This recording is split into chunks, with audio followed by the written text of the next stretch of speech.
Pagi itu langit kota Solo tampak kelabu. Hujan gerimis membasahi halaman rumah Budi Santosa di kawasan Laweyan. Rumah joglo yang telah direnovasi itu berdiri megah dengan perpaduan arsitektur klasik dan modern. Di ruang tamu, Ratna duduk gelisah. Sudah 3 hari suaminya terbaring lemah di kamar, tak sadarkan diri.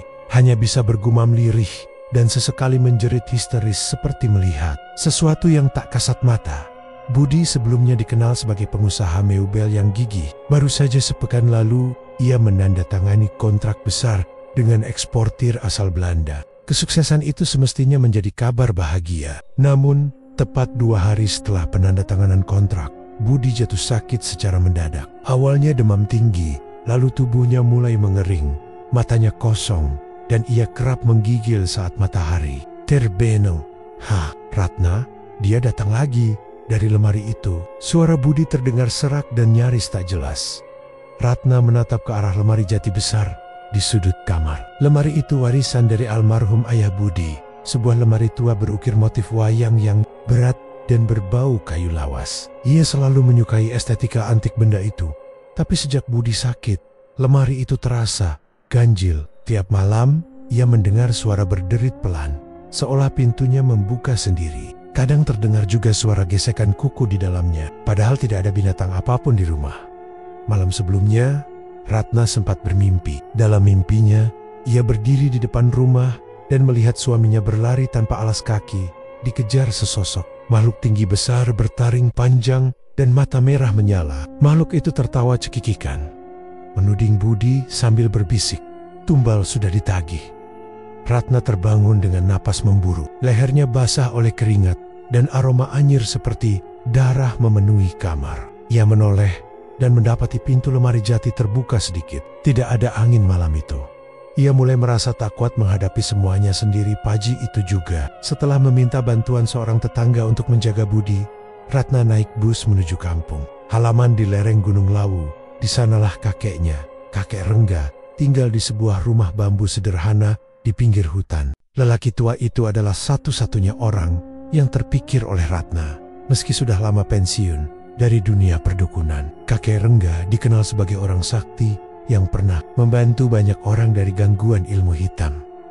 Perjalanan memakan waktu 4 jam. Saat tiba di depan rumah kakeknya, Ratna hampir menangis melihat sosok renta itu tengah menyapu halaman sambil bersenandung lirih. "Kek," Ratna memanggil lirih.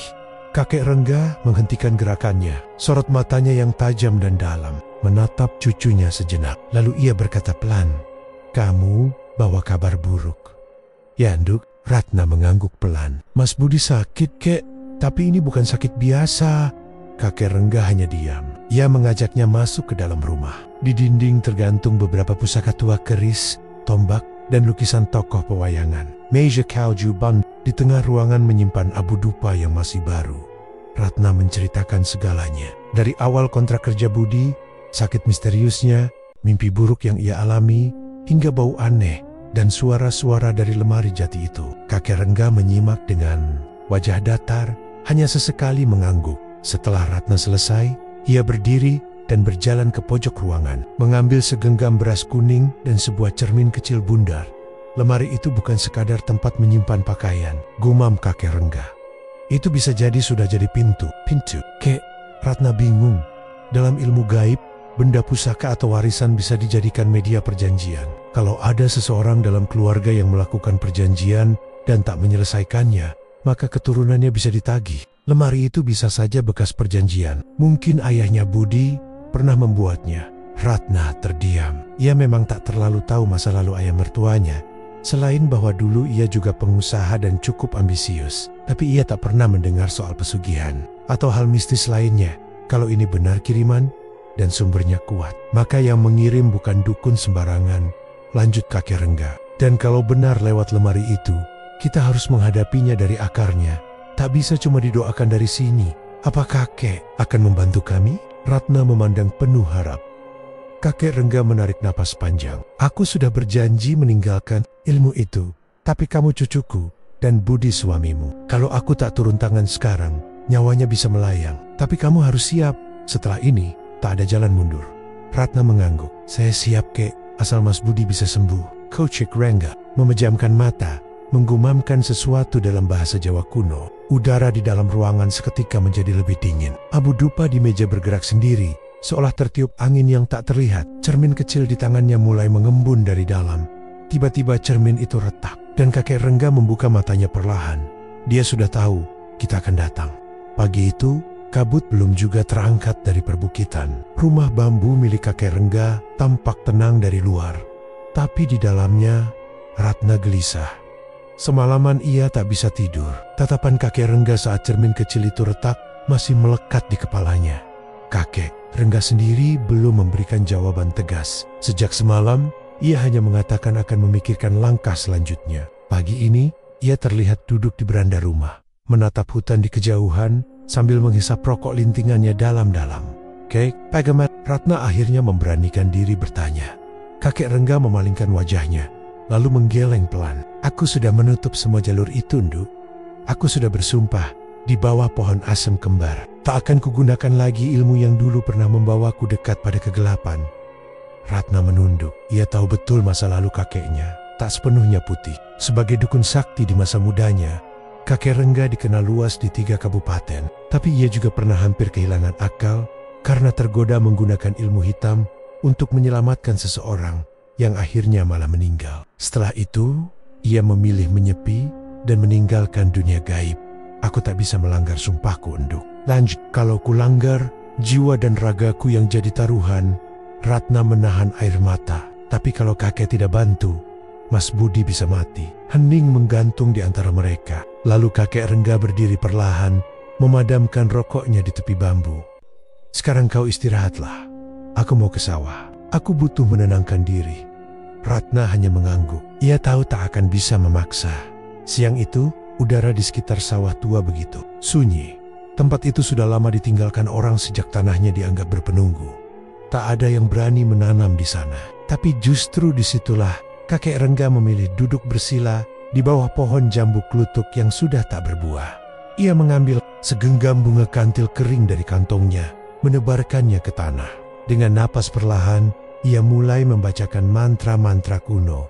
Bukan untuk memanggil, tapi untuk membuka mata batinnya. Ia ingin tahu siapa yang berada di balik gangguan ini, dan apakah ini hanya kiriman biasa atau sesuatu yang lebih dalam. Kabut tipis mulai turun dari arah hutan. Udara jadi dingin dan berat, seperti ada sesuatu yang menyelimuti tubuhnya. Tapi kakek Rengga tetap memejamkan mata, masuk ke dalam keheningan pikirannya sendiri.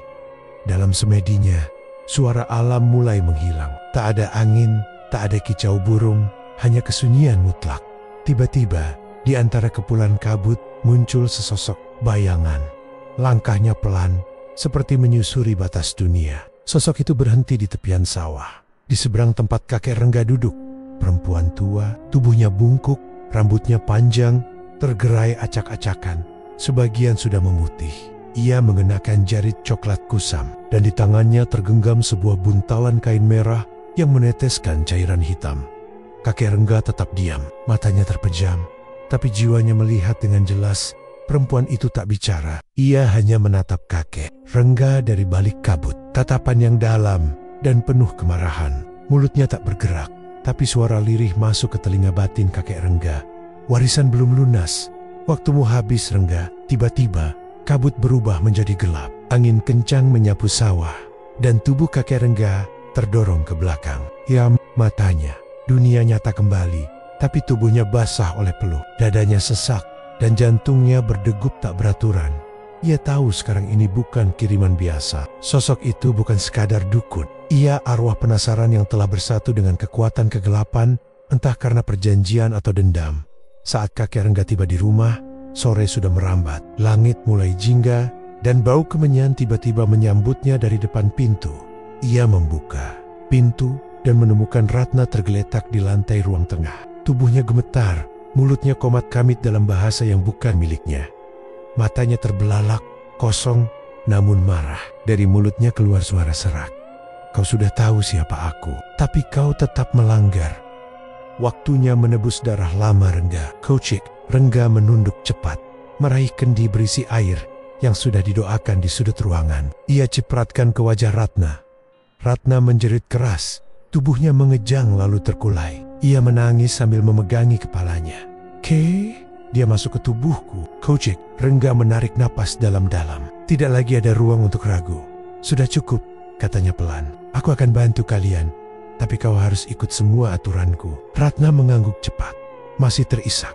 Kakek Rengga berjalan ke ruang belakang. Di dalam lemari tua, tersembunyi di balik tumpukan kain batik, ia menarik keluar sebuah bungkusan kain pucit. Di dalamnya ada kitab kuno, dupa hitam, dan sebilah keris kecil berbalut kain mori.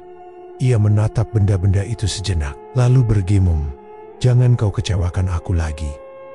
Malam itu, langit kota Solo diguyur gerimis tipis. Suara rintiknya beradu pelan di atas genteng rumah Budi, menciptakan irama lembut yang seolah bertolak. Belakang dengan ketegangan yang menyelimuti rumah tersebut, sebuah mobil sedan tua berhenti di depan pagar besi. Dari dalamnya turun kakek Rengga dan Ratna. Wajah keduanya tampak lelah setelah perjalanan panjang dari desa. Tapi sorot mata kakek Rengga kini berbeda, lebih tegas, lebih tajam.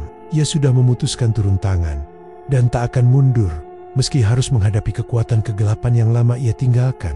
Saat mereka masuk ke rumah, aroma anyir langsung menyambut dari arah ruang tengah. Bau yang sama seperti yang Ratna cium saat pertama kali lemari jati itu mulai menunjukkan keanehan. Ratna menahan napas, sementara kakek Rengga menelusuri ruangan dengan tatapan tajam, seolah bisa melihat sesuatu yang tak kasat mata.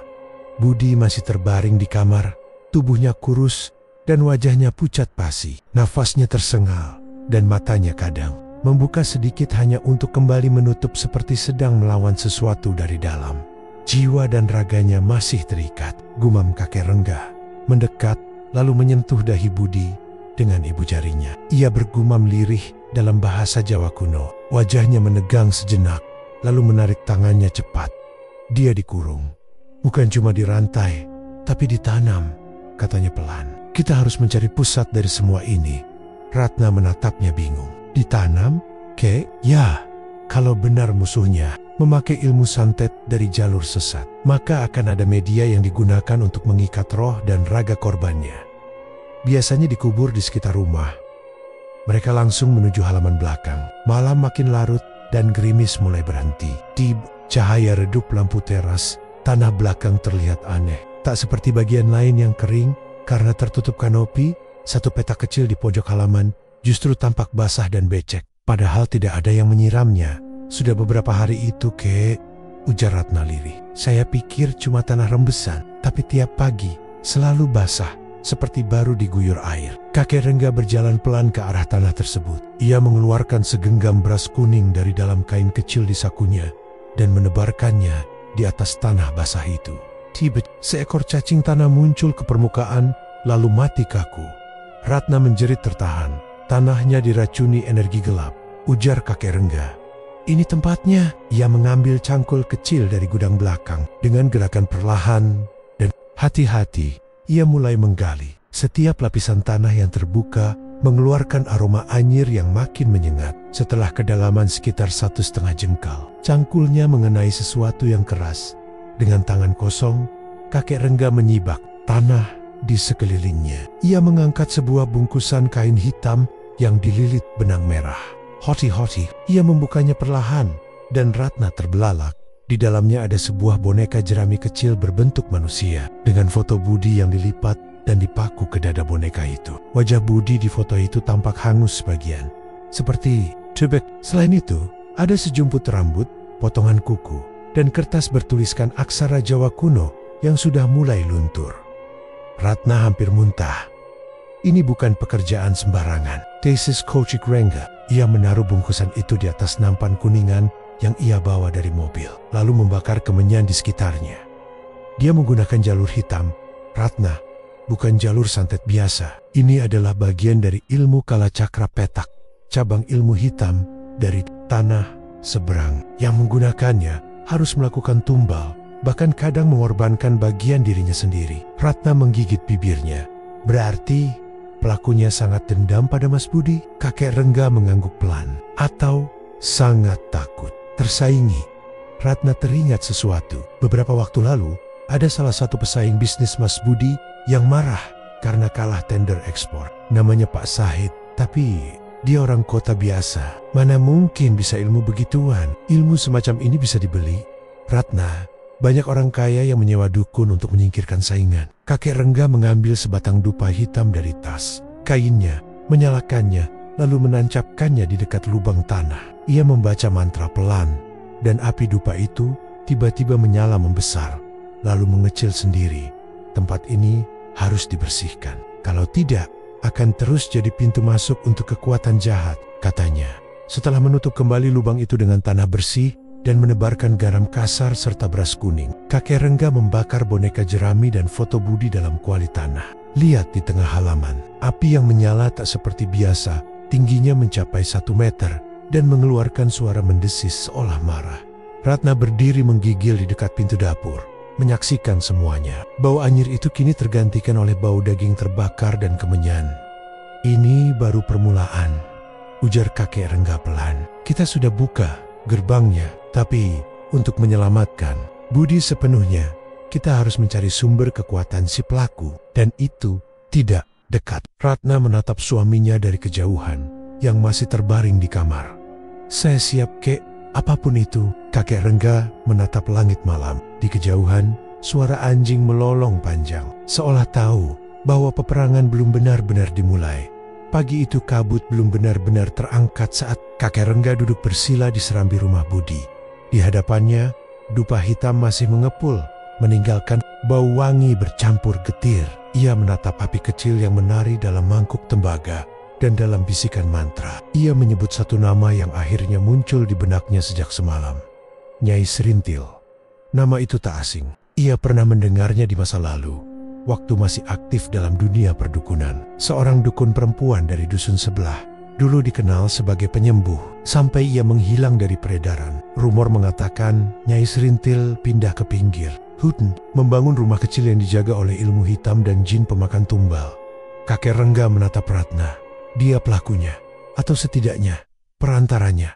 Aku harus ke sana. Ratna menelan ludah. Sendiri, kek? Iya, tempat seperti itu tak bisa dimasuki sembarangan.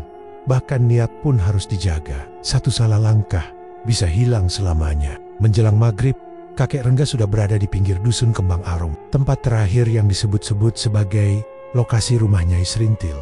Jalan tanah di sana dipenuhi semak liar dan pepohonan tua yang saling berpeluk akar. Piurang Han terdengar sejak sore, dan hawa di tempat itu berbeda dingin. Meski matahari belum benar-benar tenggelam, ia berjalan kaki, menyusuri jalan setapak hingga menemukan rumah kayu reot di ujung ladang kosong. Rumah itu tertutup rapat oleh dinding anyaman bambu, tapi dari celah-celahnya tampak cahaya merah berkedip-kedip, seolah dari lampu minyak yang dijaga api gaib. Tanpa suara, kakek Rengga merapalkan doa penutup hawa. Tubuhnya seperti dilapisi kabut tipis yang membuat langkahnya nyaris tak terdengar. Ia mendekati sisi rumah dan mencari celah dari lubang kecil di dinding. Ia melihat ruangan dalam rumah yang gelap dan menyeramkan. Di tengah ruangan terdapat altar rendah yang dipenuhi bunga layu, sesajen, dan boneka-boneka ritual dari jerami, kain perca, dan rambut manusia. Beberapa boneka memiliki foto di wajahnya. Wajah-wajah orang yang kemungkinan telah dikutuk, salah satunya wajah Budi. Di belakang altar itu berdiri Nyai Serintil. Tubuhnya bungkuk, tapi aura kekuatannya terasa mendebarkan. Rambutnya digelung seperti perempuan keraton zaman dulu, dan ia mengenakan kebaya hitam lusuh dengan selendang merah menyilang di dadanya. Tangannya keriput, tapi cekatan saat meneteskan darah ayam hitam ke atas sesajen. Tiba-tiba, Nyai Serintil menoleh langsung ke arah dinding tempat kakek Rengga mengintip. Kau pikir bisa menyusup tanpa ketahuan, Rengga? Suara itu menggema bukan dari mulut, tapi langsung ke kepala. Kakek Rengga tersentak, nyaris kehilangan konsentrasi. Tapi ia langsung menenangkan diri dan mundur pelan. Terlambat, tanah di bawahnya menggumam seperti sedang tertawa. Akarakalaya menjulur cepat dan melilit pergelangan kakinya. Kakek Rengga tersungkur, tubuhnya terseret hingga jatuh ke pekarangan depan rumah. Pintu rumah terbuka dengan suara berderak, dan Nyai Serintil melangkah keluar sambil menenteng kendi berisi darah. Ilmumu masih tajam, tapi jiwamu sudah tua, desisnya. Kau tinggalkan dunia ini, lalu kembali sebagai pahlawan. Kakek Rengga berusaha bangkit, tapi tanah di bawahnya mulai berubah basah, seperti rawa. Bau busuk memenuhi udara. Ia tahu ini adalah ranah pengikat arwah. Mantra kuno yang digunakan untuk memenjarakan musuh di antara batas hidup dan mati. Kau menanam tumbal di rumah cucuku, kata kakek Rengga. Suaranya mulai berat. Kau melanggar kodrat. Siapa yang melanggar duluan? Bentak Nyai Serintil. Budi merebut rezeki dari orang-orang kecil. Dia tidak tahu, di dunia ini ada harga yang harus dibayar. Tiba-tiba, tubuh Nyai Serintil melayang sebentar, lalu mendarat perlahan. Matanya membara merah, dan dari telapak tangannya keluar asap hitam yang membentuk wajah-wajah menyeringai. Kakek Rengga menutup mata. Ia tak melawan secara langsung, melainkan masuk ke dalam ruang batinnya, mencoba mencari celah. Tapi itu terlalu kuat. Arwah-arwah penasaran mulai menarik tubuhnya. Nafasnya pendek, pandangannya gelap, hingga suara berat dan dalam bergema dari dalam dirinya. Rengga, jangan lupa warisanmu. Seketika, bayangan seorang lelaki tua berjubah putih muncul dalam ruang pikirannya. Mbah Pawiro guru, sekaligus sahabat seperjalanannya dulu dalam dunia gaib. Lelaki yang membimbing kakek Rengga sebelum ia berhenti. Apa kau kira warisan itu hilang hanya karena kau berhenti? Suara Mbah Pawiro terdengar lembut. Selama niatmu benar, ilmumu tak akan pernah pergi.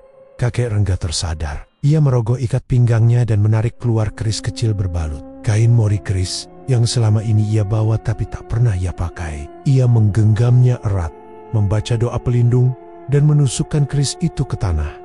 Tanah di sekelilingnya mendadak terang. Akar-akar yang melilit melepaskan dirinya, dan udara berubah kencang seperti pusaran. Wajah-wajah arwah menghilang dalam jeritan. Nyai Serintil mundur satu langkah. Matanya membelalak. Tidak mungkin, ilmu ini bukan untuk menyerang, tapi untuk menyeimbangkan, jawab kakek Rengga. Kau melanggar batas. Kau akan diadili oleh roh yang kau jadikan tumbal. Api dari altar mendadak membubung ke langit, dan rumah Nyai Serintil bergetar. Dari segala arah terdengar jeritan-jeritan halus suara arwah yang selama ini ia kurung. Altar tumbal itu pecah, dan boneka-boneka ritual hancur terbakar satu persatu. Kakek Rengga bangkit perlahan, napasnya berat. Tapi ia tahu ia harus segera pergi sebelum tempat itu runtuh sepenuhnya. Ia menatap Nyai Serintil yang kini terduduk lemas. Tubuhnya gemetar dan wajahnya pucat. Masih ada waktu untuk bertobat, kata kakek Rengga. Tapi kalau kau kembali menyakiti, aku akan datang lagi. Lalu ia berjalan menjauh, meninggalkan rumah tumbal yang perlahan tenggelam ke dalam tanah. Langit malam tampak sedikit lebih terang, seolah bulan berani muncul kembali setelah sekian lama bersembunyi. Tubuh Budi kini tak lebih dari cangkang kosong. Ia masih hidup, jantungnya berdetak, tapi raganya beku seperti batu. Matanya terbuka tapi tak fokus, jari-jarinya kaku. Bahkan ketika Ratna menggenggamnya erat-erat, tak ada satupun gerakan kecil sebagai jawaban. Ratna sudah menangis entah berapa kali dalam sehari. Hatinya remuk menyaksikan suaminya perlahan menghilang tanpa sempat benar-benar pergi. Ia duduk di sisi ranjang, sementara kakek Rengga berdiri diam di sudut kamar, menatap Budi seperti menatap medan pertempuran yang sangat ia kenal. Ini bukan cuma santet. Sekarang jiwanya sudah diikat. Tubuhnya jadi boneka yang dikendalikan dari jauh, kata kakek Rengga pelan, nyaris seperti berbisik kepada dirinya sendiri. Ratna menoleh. Apa? Masih bisa diselamatkan, kek? Bisa, jawab kakek Rengga mantap. Tapi ini bukan pertarungan biasa. Kita butuh kekuatan lama yang pernah aku segel sendiri. Kekuatan yang pernah hampir merenggut jiwaku juga. Di Tempot Lane, di sebuah rumah mewah berpagar tinggi, seorang pria paruh baya duduk gelisah di ruang kerjanya. Namanya Pak Rahim. Ia adalah pemilik perusahaan ekspor yang bersaing keras dengan Budi. Dulu, ia percaya pada strategi dan modal. Tapi sejak kalah dalam 2 kontrak besar berturut-turut, ia berubah. Desakan dari investor, ancaman kerugian, dan ego yang terluka membuatnya mengambil jalan pintas. Ia mencari bantuan dari seseorang yang dikenal melalui jalur gelap Nyai Serintil. Namun malam itu, ia merasa keputusan itu mulai menggigit balik di hadapannya. Di atas meja kayu, tergeletak sebungkus kecil kain merah berisi rambut, darah kering, dan sejumput kemenyan. 1 jam lalu, bungkusan itu dikirim oleh orang suruhan Nyai Serintil bersama sepucuk surat yang hanya bertuliskan, bayarannya belum lunas. Tubuhnya akan jadi tumbal jika kau menolak. Pak Rahim menggertakkan gigi. Ia tidak pernah menyangka Nyai Serintil akan meminta lebih dari sekadar uang. Ia kira semuanya hanya urusan sekali ritual dan selesai. Tapi kini, ia merasa seperti seekor tikus yang sudah masuk perangkap ular. Ia bangkit dari kursinya dan membuang bungkusan itu ke dalam perapian. Tapi bau anyir langsung menyebar di seluruh ruangan. Bayangan Nyai Serintil muncul di dinding, samar, seolah mengejek. Sementara itu, di pinggir hutan dekat perbatasan desa tua, kakek Rengga berdiri di depan sebuah cungkup kecil yang nyaris tak terlihat karena tertutup lumut dan semak liar. Tempat itu adalah bekas padepokan milik Mbah Pawiro, gurunya dulu. Di dalamnya, suasana hening menyelimuti, hanya suara jangkrik dan desir angin malam yang terdengar. Di tengah cungkup, duduk bersila seorang lelaki tua berjubah putih, bermata tajam. Namun, meskipun tubuhnya renta, aura yang memancar darinya membuat malam terasa lebih padat. Mbah Pawiro, sudah waktunya kau kembali. Rengga, katanya tanpa membuka mata. Kakek Rengga mendekat dan berlutut. Aku butuh bantuan. Mbah, Budi, menantuku diseret terlalu dalam. Musuh menggunakan pengikat jiwa. Aku tak bisa melawannya sendiri. Mbah Pawiro mengangguk pelan. Aku tahu, aku sudah lihat. Dan kau tahu, tak ada jalan lain. Kakek Rengga menarik napas dalam-dalam. Raja Panglimunan Jiwa. Keduanya saling pandang. Raja itu adalah ilmu pamungkas yang dulu mereka kembangkan bersama mantra kuno dari kitab warisan kerajaan. Majapahit yang bisa melepaskan jiwa dari tubuh untuk masuk ke alam gaib, menjemput roh yang ditawan. Tapi konsekuensinya sangat tinggi. Jika tubuh ditinggal terlalu lama, maka jiwa tidak akan bisa kembali. Kalau kau gagal, kata Mbah Pawiro, bukan hanya Budi yang hilang, kau pun bisa terjerat dan musuh akan memiliki dua jiwa untuk dijadikan tumbal. Aku sudah tua, tapi aku tidak mau mati sia-sia, Mbah, ucap kakek Rengga. Biarlah ini jadi warisanku terakhir. Kalau bisa menyelamatkan satu keluarga, itu cukup bagiku. Malam berikutnya di rumah Budi, Ratna membakar kemenyan di keempat penjuru kamar, sesuai petunjuk kakek Rengga. Lilin hitam menyala di bawah. Ranjang dan keris pusaka diletakkan di atas perut Budi. Kakek Rengga duduk bersila di tengah kamar, bertelanjang dada. Di dadanya tergores raja yang digambar oleh Mbah Pawiro tadi pagi menggunakan tinta dari campuran darah ayam cemani dan minyak. Nail raja itu berisi aksara Jawa kuno yang berkelok seperti ular naga tidur. Mbah Pawiro duduk di sampingnya, menjaga tubuhnya nanti saat jiwanya pergi. Kalau kau melihat pintu gerbang dengan cahaya merah, jangan masuk. Itu bukan jalan pulang, kata Mbah Pawiro pelan. Kakek Rengga menutup mata dan mulai membaca mantra. Sukma luluh, rasa lerem, nyowo minggat, ning awak kenceng, panglimunan suung, antarane jagat loro, buka lawang, enggal, tubuh kakek. Rengga mulai gemetar, lalu diam. Ratna menahan napas, mata kakek Rengga kini tertutup rapat, dan dari bibirnya tak lagi terdengar apa-apa. Hening, terlalu hening. Mbah Pawiro menunduk, menutup mata, dan mulai mengamati getaran di udara. Perjalanan sudah dimulai. Di alam gaib, kakek Rengga melayang dalam ruang hampa. Di sekitarnya hanya kegelapan dan suara gemuruh dari kejauhan. Ia melihat seberkas cahaya di ujung lorong. Cahaya itu berdenyut seperti jantung. Dan ayah tahu, disitulah roh Budi dikurung. Namun sebelum ia mendekat, suara perempuan tua menggema dari balik bayangan. Budi sudah jadi milikku, Rengga. Tinggal satu langkah lagi. Pergilah, sebelum kau ikut jadi milik altar tumbalku. Tapi kakek Rengga tidak gentar. Ia maju dengan telapak tangan terbuka, memancarkan cahaya dari raja di dadanya. Aku datang bukan untuk menawar, tapi untuk merebut kembali yang bukan milik. Malam selikuran turun seperti tirai gelap yang menyelimuti bumi. Angin malam membawa aroma kemenyan dan bunga kantil yang Ratna tebarkan di setiap sudut rumah. Di kamar Budi, cahaya redup dari lampu minyak bergoyang-goyang, menciptakan bayangan yang bergerak liar di dinding. Tubuh kakek Rengga masih bersila di lantai, kaku seolah tak bernyawa. Raja Panglimunan Jiwa di dadanya kini bersinar samar, berdenyut seperti nadi kedua. Mbah Pawiro duduk tak jauh dari sana, mata tercutap. Napas perlahan, ia menjaga tubuh cucunya yang kini sudah tidak berpenghuni. Roh kakek Rengga sudah menembus gerbang antara dunia. Ia kini berjalan di antara dua batas, dunia nyata dan jagat gaib. Sekelilingnya kabur, seperti dunia yang tercetak dari kabut dan mimpi buruk. Udara di sana tebal, menyengat, dan setiap langkah terasa seperti menapak di lumpur waktu. Langit merah menyala di atas kepalanya, dan di kejauhan terdengar teriakan-teriakan, tangisan, tawa cekikikan, dan suara lolongan anjing bercampur dalam satu simfoni kegilaan. Di tengah pusaran energi itulah, kakek Rengga melangkah masuk lebih dalam. Tiba-tiba tanah bergetar. Dari balik kabut, muncul sosok besar berambut lebat dan berbulu, bermata merah menyala. Nafasnya berat, seperti kereta uap tua. Tubuhnya menjulang, menyerupai gorila, namun wajahnya penuh luka terbuka dan taring menggantung di mulut. Genderuwo, makhluk peliharaan Nyai Srintil, yang dulu dikabarkan hanya mitos, kini berdiri tepat di hadapan kakek Rengga. Tanpa aba-aba, Genderuwo mengayunkan tangan raksasanya. Kakek Rengga melompat ke samping, lalu merapal cepat. Sirep, sirep, sirna, tanpa tilas. Seketika, tubuhnya berubah kabur. Nyaris tak terlihat. Genderuwo menggeram kesal.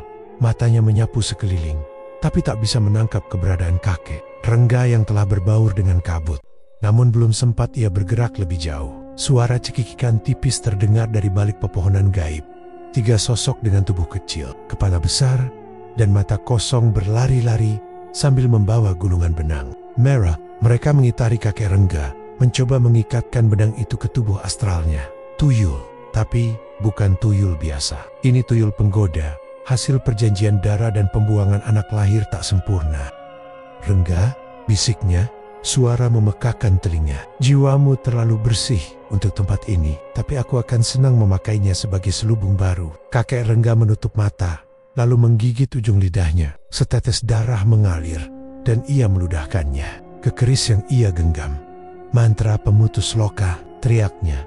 Sinar putih menyembur dari keris. Lik itu menjerit, tubuhnya terpecah seperti kaca dilempar ke batu. Pecahannya berterbangan, lalu menghilang ke dalam kabut.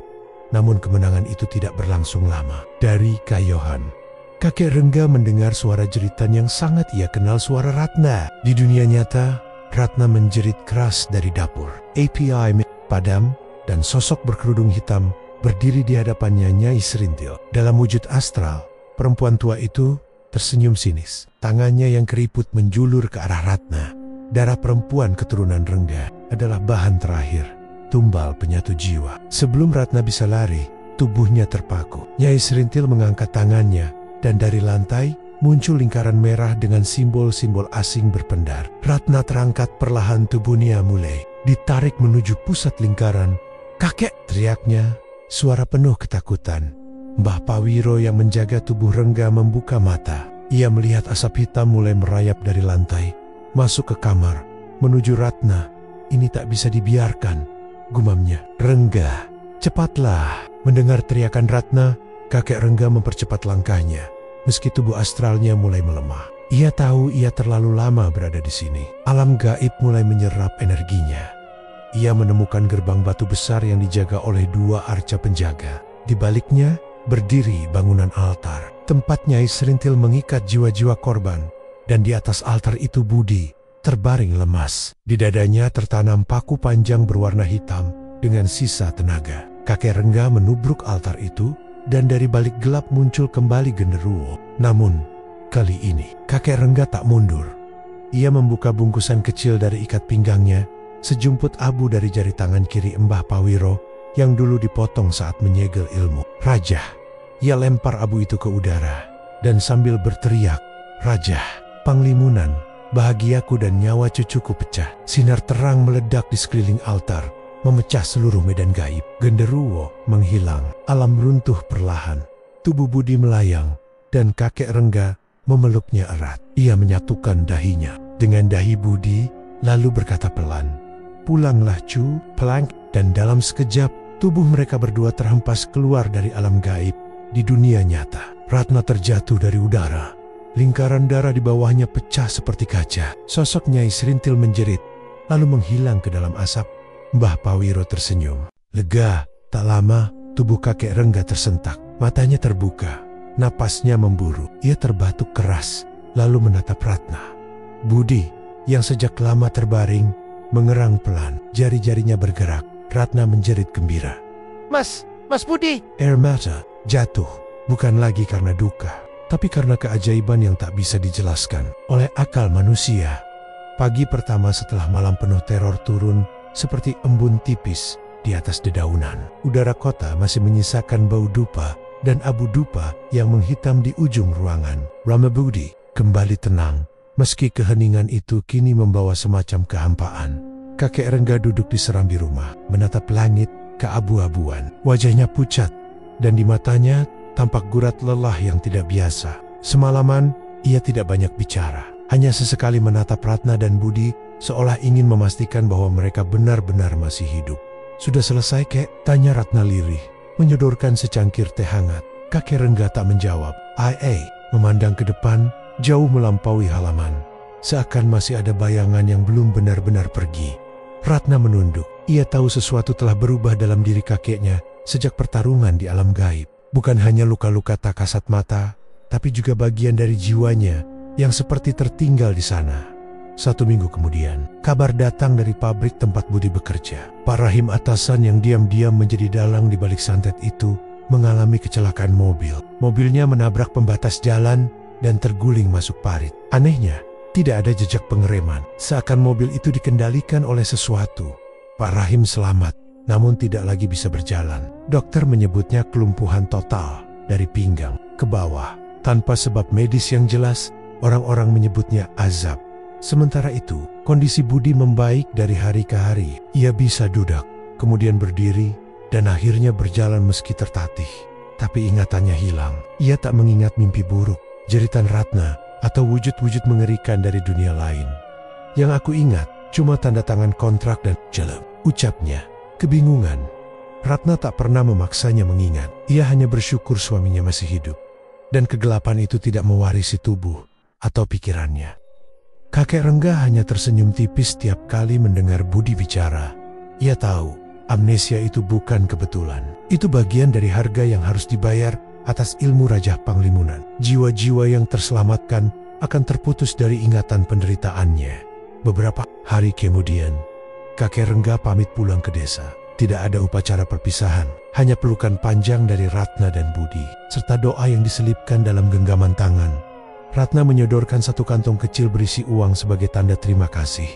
Tapi kakek Rengga menepuk tangan cucunya, menolak. "Kalau ilmu bisa dibayar, dunia ini sudah lama jadi milik iblis," katanya tenang. Ia pun berjalan perlahan ke arah stasiun kecil dengan bungkusan kain lusuh di punggung. Tak ada keris, tak ada kitab. Semuanya sudah ditinggalkan di rumah, dan satu-satunya yang ia bawa adalah keheningan. Sampai di desa, kakek Rengga langsung menuju kebun belakang rumah lamanya. Di sana, ia menggali lubang besar di bawah pohon randu tua. Satu persatu, ia keluarkan benda-benda pusaka yang disimpan dalam kotak kayu. Keris peninggalan Mbah Pawiro, kitab tua beraksara Jawa kuno, raja-raja pelindung, dan sebuah lonceng kecil yang hanya berbunyi jika kematian mendekat. Ia tidak bicara apa-apa. Tak ada mantra, tak ada upacara. Ia hanya menatap benda-benda itu dengan sepasang mata yang menyimpan terlalu banyak kenangan. Lalu, dengan 1 botol minyak tanah dan sebatang korek api, kakek Rengga menyalakan api di dalam lubang itu. Api membakar semua. Kayu, kertas, besi, bahkan serpih-serpih jiwa yang masih menempel di sana. Asapnya naik tinggi, membentuk bayangan wajah-wajah lama yang perlahan memudar.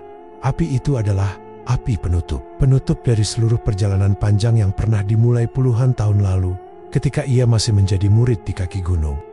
Ilmu demi harga diri dan balas dendam, dan kini ia mengakhirinya sendiri 1 minggu setelah kepergian sang kakek. Ratna tengah membersihkan kamar lamanya ketika menemukan sesuatu yang terselip di antara lipatan kitab doa. Secari kertas tua. Dengan tangan gemetar namun tegas, tulisan itu berbunyi, "Ilmu itu warisan, tapi jangan pernah diwariskan pada dendam, karena dendam akan membuatmu buta, dan yang buta akan tersesat, lalu diwariskan lagi pada generasi yang lebih gelap." Rengga, anak dari Pawiro Ratna, menggenggam kertas itu erat. Ia tahu, ini bukan hanya pesan, ini peringatan, dan sekaligus harapan bahwa warisan itu bisa menjadi cahaya jika tidak dijadikan alat balas dendam. Ia lipat kertas itu dengan hati-hati dan menyimpannya dalam dompet di balik foto keluarganya. Beberapa bulan kemudian, kehidupan mereka kembali. Budi bekerja dari rumah, mulai merintis usaha kecil yang tidak terlalu bersaing. Ratna menanam bunga di halaman dan sesekali ikut kegiatan sosial di kampung. Mereka hidup sederhana, tapi damai. Namun, setiap malam Jumat, Ratna masih menyalakan dupa kecil dan meletakkannya di pojok rumah. Tempat yang dulu mengeluarkan bau anyir dan suara aneh. Bukan untuk memanggil apapun, tapi untuk mengenang. Karena ada sesuatu dari masa lalu yang tak bisa dihapus begitu saja. Dan entah mengapa, setiap dupa itu menyala, angin malam di rumah mereka terasa lebih sejuk, lebih tenang. Seolah seseorang di suatu tempat masih menjaga mereka dari kejauhan. Tamat.